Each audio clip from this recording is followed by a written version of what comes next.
লেনদেন হয় নাই মানে তুই কি বুঝাইতে চাচ্ছিস? এই জায়গা আমি তোকে দিতাম? 1 টাকা লেনদেন না হলে কি হবে? আমি তো জবান দিয়েছি। 1 টাকা লেনদেন না হলে কি হবে? কোনো সাক্ষী নাই, লেনদেন হয় নাই 1 টাকা, কিন্তু জবান দিয়েছে। ডাবল রিডাবল টাকা নিয়ে এসে সাথেও আর এই টাকার পিছনে পড়ে নাই। কেন? আমাদের তুলনায় তাদের অন্তরে দুনিয়ার চাইতে আখিরাতের প্রেম বেশি ছিল। আমরা নরমাল লেখা পড়লে টাকা নেওয়ার পরেও সুযোগ পেলে অস্বীকার করতে কোনো সময় লাগে না, শুধু একটু সুযোগ দরকার। আমরা আজকে দুনিয়ার পিছনে যেইভাবে পড়েছি, দেখেন না আমাদের এক একজনের কি কন্ডিশন। 10 বছর 12 বছর পর্যন্ত শুধুই দুনিয়া দুনিয়া দুনিয়া, চাকরি নকরি, কৃষি কাজ, এই ব্যবসা বাণিজ্য, অমুক তমুক, আখিরাতের কোনো কাজ নেই, কোনো পেরেশানি নেই। এর ভিতরে যদি ওলামায়ে কেরাম এসে জোর করে ধরে 3 দিনের জন্য কমপক্ষে মসজিদে পাঠায় দিল, ওই 3 দিন দেহ মসজিদে থাকলেও মন আর মসজিদে থাকে না। খালি চিন্তা করে ছাগল আর গরুটার কি অবস্থা হইল আল্লাহ জানে। 20 বছর পর্যন্ত টোটাল হায়াতে দিনের কাজে একটা দিনও ব্যয় করে নাই। 20 বছর পরে 3 দিন মসজিদে গিয়ে দেহ মসজিদের ভিতরে, দিল কোথায়? ব্যবসায়। দিল কোথায়? চাকরিতে। দিল কোথায়? কৃষিকাজে। দিল কোথায়? রাজনীতিতে। মুহতারাম হাজিরিন, দুনিয়ার জন্য এত মোহ আমাদের, অথচ আল্লাহ পাক রব্বুল আলামিন জানায় দিলেন, বাল তুকসিরুনাল হায়াতাদ দুনিয়া ওয়াল আখিরাতু খায়র ওয়া আবকা। এ আমার বান্দা, তোমরা দুনিয়ার জীবনটাকে প্রাধান্য দিলা আখিরাতের উপরে। তুমি কি জানো না, দুনিয়া একে তো অসুন্দর, দ্বিতীয় হলো অস্থায়ী। যে আখিরাতের উপরে দুনিয়াকে প্রাধান্য দিলা, সেই আখিরাত মহা সুন্দর এবং চিরস্থায়ী। এ ব্যাপারে আপনাদের কোনো আপিল আছে? কোনো সংশয় সন্দেহ আছে? পৃথিবীর যেই মানুষগুলি বলেছে আমানতু বিল্লাহি ওয়া মালাইকাতিহি ওয়া কুতুবিহি ওয়া রুসুলিহি ওয়াল ইয়াউমিল আখিরি ওয়াল কদরি খাইরিহি ওয়া শাররিহি মিনাল্লাহি তাআলা ওয়াল বাসি বাদাল মাউত, এই অপশন যারা মানে তাদের কারো পক্ষে দুনিয়ার চাইতে আখিরাত অতি সুন্দর, অতি উত্তম, চিরস্থায়ী, এ কথা অস্বীকার করবার কোনো সুযোগ নাই। এরপরেও আমরা দুনিয়ার পিছনে এত পাগল কেন? আখিরাতের ব্যাপারে আমাদের এত অবজ্ঞা কেন? একটা মিসাল দিলে খুব ভালো বুঝবেন। ধরেন আপনাদের এই অঞ্চলের একটা ছেলে বিবাহের পরে স্ত্রী ফুল প্রেগনেন্ট, এই অবস্থায় দেশের বাইরে চলে গেছে। ধরেন দুবাই গেছে, 2 মাস পরেই তার বাচ্চা হয়েছে, ছেলে সন্তান, দেখতে বড় সুন্দর। এরপরে বাচ্চাটাকে শুধু মোবাইলে দেখে, ডিরেক্ট দেখার সুযোগ হয় নাই কোনোদিন। আসতে চায়, আসতে পারে না। চলে গেল 4টা বছর, 4 বছর পরে তার আসার সুযোগ। বলুন তো দেখি, বাবা ছেলের জন্য বিশেষ কিছু নিয়ে আসবে কিনা? বাবা চিন্তা ভাবনা করে, একটা মাত্র সন্তান, 4 বছর হয়, শুধু স্ক্রিনে দেখি, ডিরেক্ট দেখা হয় নাই, কি সারপ্রাইজ দেব ওকে? তো 3 লাখ টাকা দিয়ে একটা ডায়মন্ডের আংটি বানাইছে ছেলের জন্য। এমনি তো বিদেশি বিস্কিট টিস্কিট, তারপরে চকলেট টকলেট খরিদ করছে, সব লাগেজ প্যাকেজের ভিতরে। চলে আসছে গ্রামে, হঠাৎ মনে পড়লো, আরে আমি তো বাসায় ঢুকে যাচ্ছি, তো সামনে বাসা, ছেলের জন্য তো আংটি আছে, আংটি তো আর খাওয়ার না, 4 বছরের ছেলে তো আংটি কতটুকু বুঝবে, তো খাওয়ার তো কিছু নেওয়া দরকার ছিল। আপাতত টার্নিং পয়েন্টের দোকান থেকে আগের থেকে জানে এই ছেলেটা খুব আলুস চয়েস করে। আলুস চিনেন নাকি? 30 টাকা দিয়ে 2টা আলুজের প্যাকেট কিনছে। কিনে বাবা প্রথম তার সন্তানকে বুকে পেয়ে কি যে শান্তি, আল্লাহ ছাড়া আর পৃথিবীর পিতা ছাড়া অন্য মানুষ বুঝবার কোনো সুযোগ নাই।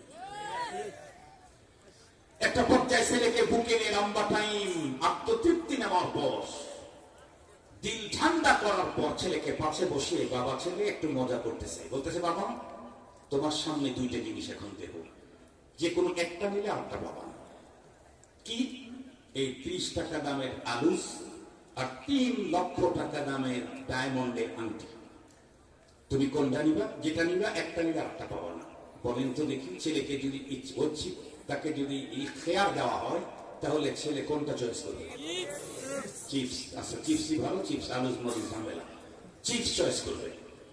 যেই ছেলে চিপস চয়েস করছে, বাবা তখন বলতেছে, ছি পাগলা ছেলে, ফেলে দাও ওটা। এই যে 3 লক্ষ টাকা দামের স্পেশাল আংটি পুরা কিশোরগঞ্জে কারো ঘরে নেই, এটা পড়ো। এই শুধু পড়া দিতে মাত্র যতটুকু সময়, এরপরে দেখবেন রাগে ক্রোধে অগ্নি শর্মা হয়ে 1 সেকেন্ডের অর্ধেক টাইমে আংটিটাকে খুলে ডাস্টবিনে ছুড়ে মারবে। কেন তাকে চিপসের প্যাকেট দেওয়া হলো না, এজন্য কান্নায় ভেঙে পড়বে। আমি জিজ্ঞাসা করতে চাই, ছেলেটা এই চিপস আর আলুসকে চয়েস করলো কিসের মোকাবেলায়? কিসের পরিবর্তে? ডায়মন্ডের পরিবর্তে। তার মানে কি আলুসের দাম ডায়মন্ডের চাইতে অনেক বেশি? আর একটু জোরে বলেন। কিন্তু ওই ছেলে আলুস চয়েস করলো, চিপস চয়েস করলো, ডায়মন্ডকে ছুড়ে মারলো। কেন? কারণ ও আলুস খেয়েছে, চিপস খেয়েছে, আলুস চিনেছে, চিপস চিনেছে, ও এখনো ডায়মন্ড চিনে নাই, দেখে নাই, বুঝে নাই।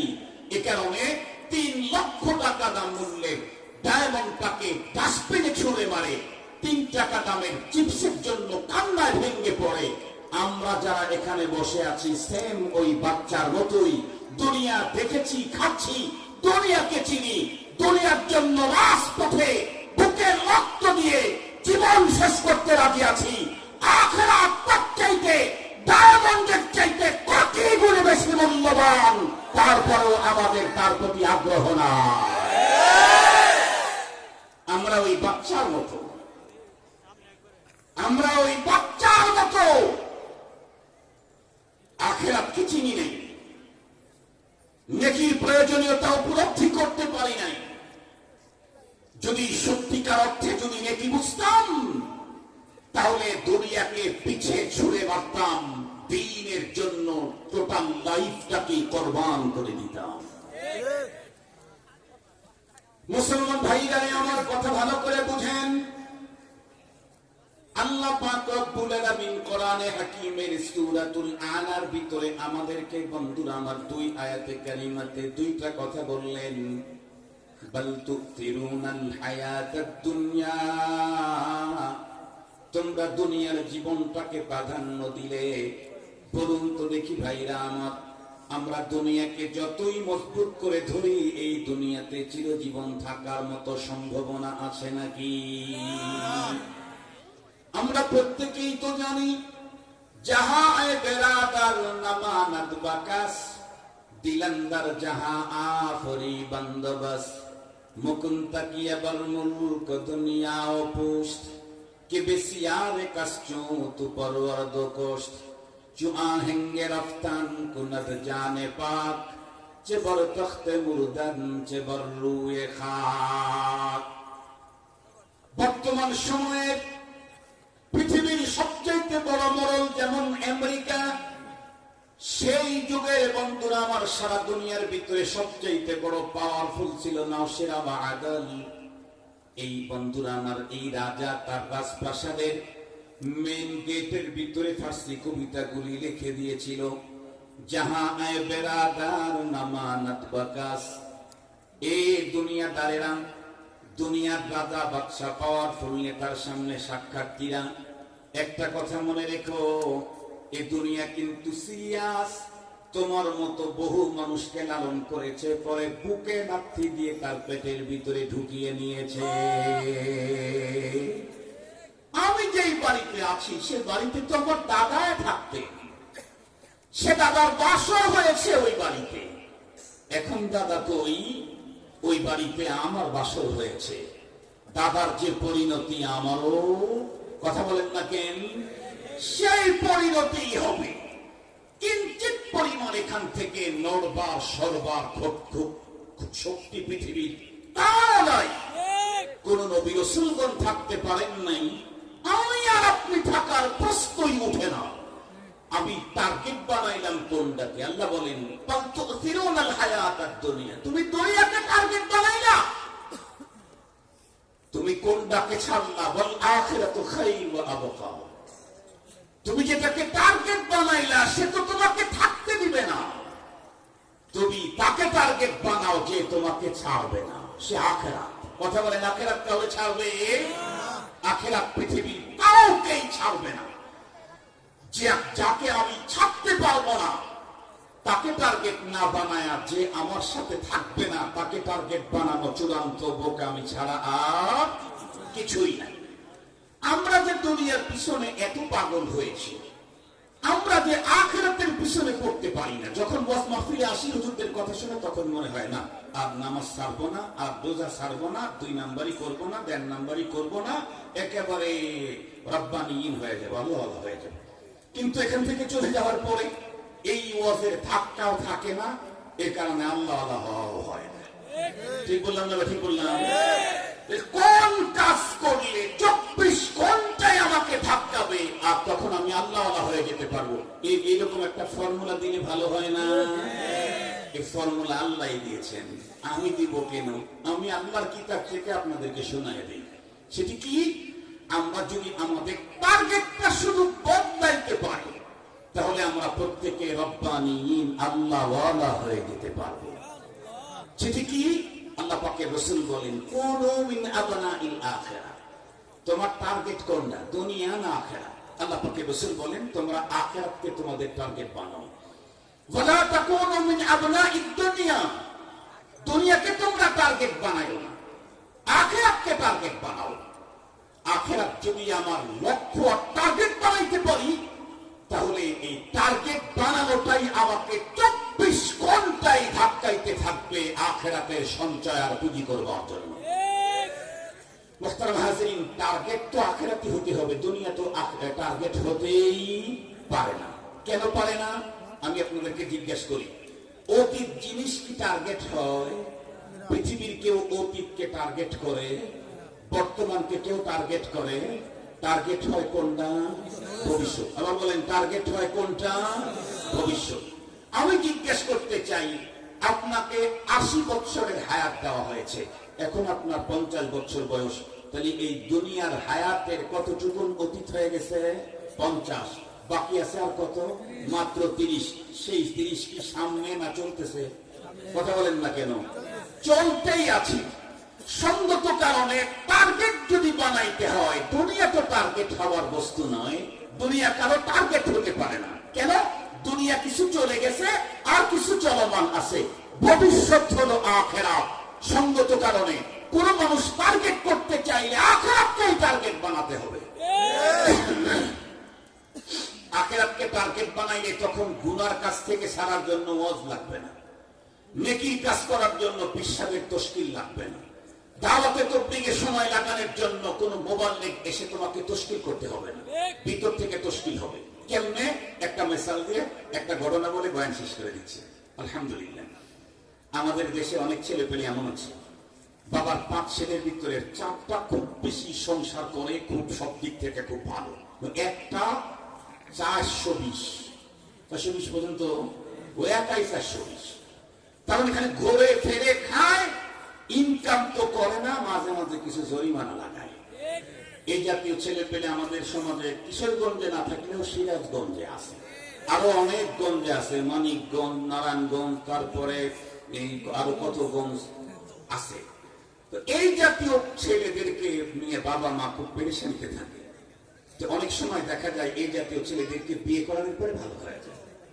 তো এক বাবা এরকম এক ছেলেকে ছেলের পালায় পড়ছে, এতটা যজ্ঞের অলস, বাবা মেডিসিন কিনে দোকানে ভুলে রেখে আসছে, প্রেসারের পেশেন্ট, এরপরে আবার ডায়াবেটিস আছে, একদিন ওষুধ না খেলে ঝামেলা হতে পারে।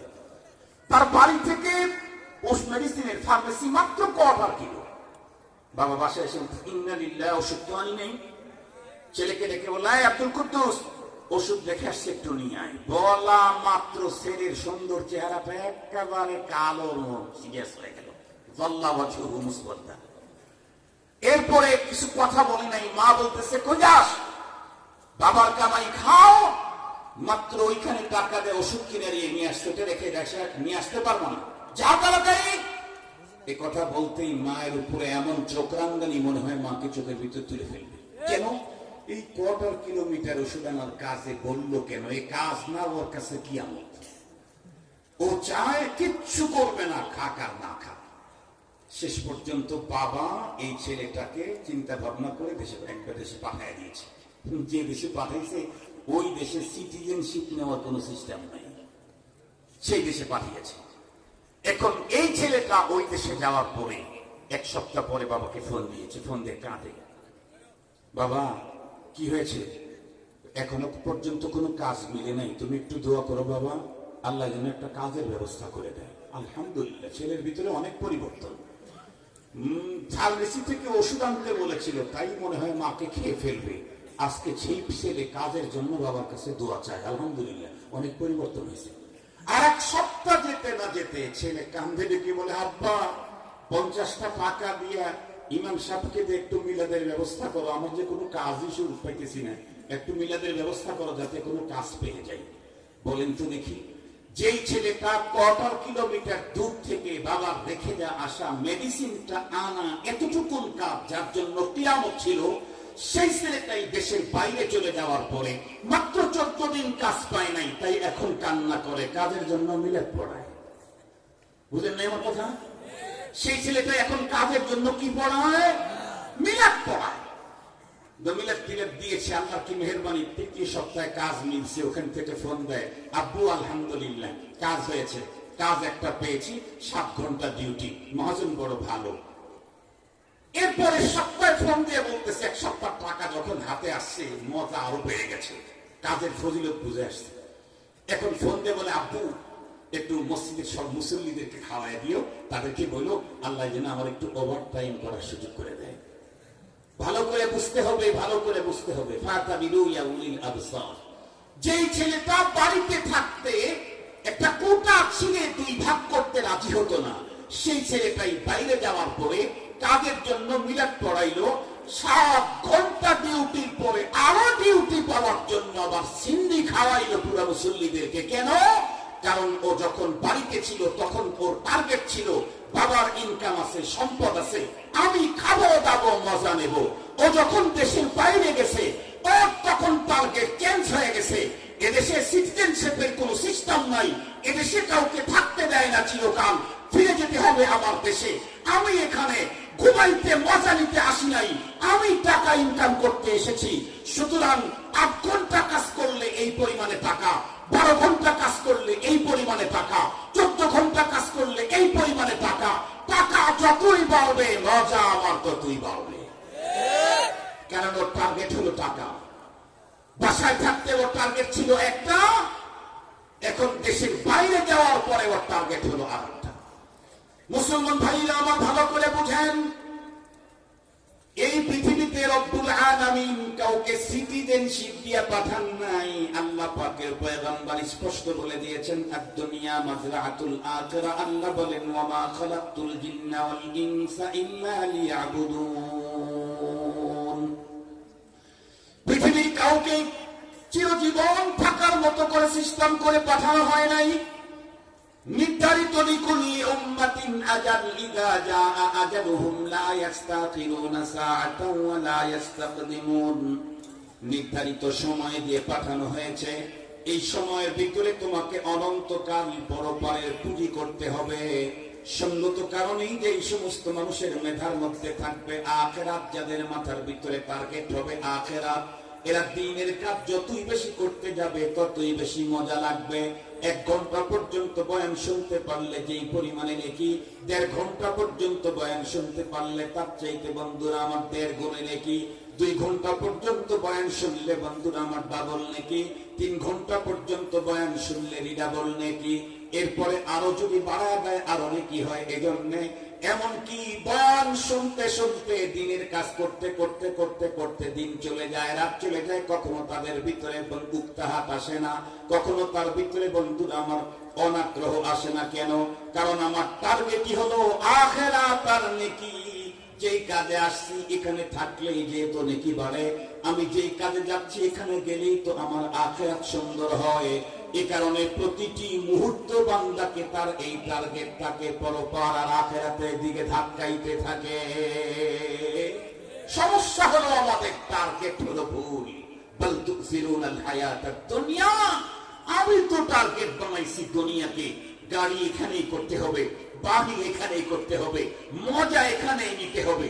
এ কারণে স্ত্রী একটা থাকতে আবার উপপত্নী 15টা। মনে হয় ভাষাটা বুঝেন নাই, না বোঝাই ভালো, যা বের হয়েছে হয়েছে। এই বাংলাদেশে স্ত্রী একটা থাকতে আবার 7 ডজন উপপত্নী। বিলখুসুস এটা আবিষ্কার হওয়ার পরে থেকে কার কয়দা আছে একমাত্র কিরামিন কাতিবিনী জানে, আর কি জানে কার কয়দা আছে। এখন তো প্রতিযোগিতা। হ্যাঁ, তুমি এতগুলো আল্লাহকে কথা বলো, আমি মাত্র 2 লাগে কথা বলি। শান্তি শুরু হয়েছে না আমাদের দেশে? ফ্যামিলিতে মজা শুরু হয়েছে না? এখন আমি কথা বলেন না কেন? কথা বলেন না কেন? এই সমস্ত অশান্তির মূল বলতো উসিরুনাল হায়াতাদ দুনিয়া। দুনিয়ার জীবনকে তুমি টার্গেট বানাইছো, দুনিয়াতে শান্তি হবে না, পরকালে মুক্তির কোনো সম্ভাবনাই নাই। তোমাকে তো দুনিয়া টার্গেট করার জন্য পাঠানোই হয় নাই, বানানোই হয় নাই। তোমাদেরকে তো দুনিয়া টার্গেট করার জন্য পাঠানো হয় নাই, বানানোই হয় নাই। আজকে যত খুন খারাপি দেখেন, যত গুম দেখেন, যত হত্যা দেখেন, যত ধর্ষণ দেখেন, যত অন্যের সম্পদ জবরদখল দেখেন, সবগুলার মনে হলো দুনিয়ার মোহ আর মহব্বত। এদেশের মানুষ আমরা যদি শুধু এক কথা আল্লাহ পাকের সূরাতুল আলা, আল্লাহ পাক রব্বুল আলামিন যে সলিউশন আমাদেরকে দিয়েছেন সেটা হলো ওয়াল আখিরাতু খায়র ওয়া আবকা, যেটা উন্নত, যেটা সুন্দর এবং চিরস্থায়ী, এটাকে তুমি টার্গেট বানাও। দেখবে অত বড় জিনিস টার্গেট বানানোর কারণে এই দুনিয়াও তোমার সুখের স্বর্গরাজ্য আল্লাহ তাআলা বানায় দেবে। আপনারা দেখেন না, যারা প্লেনের ভিতরে প্লেনে চড়ার জন্য টিকিট কেটেছে বিজনেস ক্লাসের, ও তো বিজনেস ক্লাসের সিটটা তো প্লেনের ভিতরে, কিন্তু টিকিট হাতে থাকার কারণে প্লেন পর্যন্ত যাইতেও স্পেশাল মর্যাদা নিয়ে যায়। ও কিন্তু টিকিট করছে কিসের? বিমানে। সিটটা কোথায়? বিমানের ভিতরে। বিজনেস ক্লাসের যে টিকিট করছে এটা কি বাইরের বিজনেস ক্লাস ফ্লোর? এটা তো বিমানের ভিতরে। কিন্তু বিমানের ভিতরের বিজনেস ক্লাসের টিকিট হাতে পাওয়ার সাথে সাথে বিমান পর্যন্ত যাইতে যত রাস্তা আছে সব জায়গায় সে ভিআইপি। তাকে লম্বা সিরিয়াল দিয়ে দাঁড়ায় থাকতে হয় না। কেন? বিজনেস ক্লাসের সে যাত্রী। তাকে আবার বড় গাড়িতে উঠতে হয় না, তার জন্য স্পেশাল ছোট প্রাইভেট গাড়ি আসে। কেন? সে বিজনেস ক্লাসে। সেম তদ্রূপ আমরা যদি আখিরাতকে যদি টার্গেট বানাই, তাহলে দুনিয়ার প্রতিটি জায়গাতে আমি স্পেশাল। তো বলেন, দুনিয়ার প্রতিটি জায়গায় আমি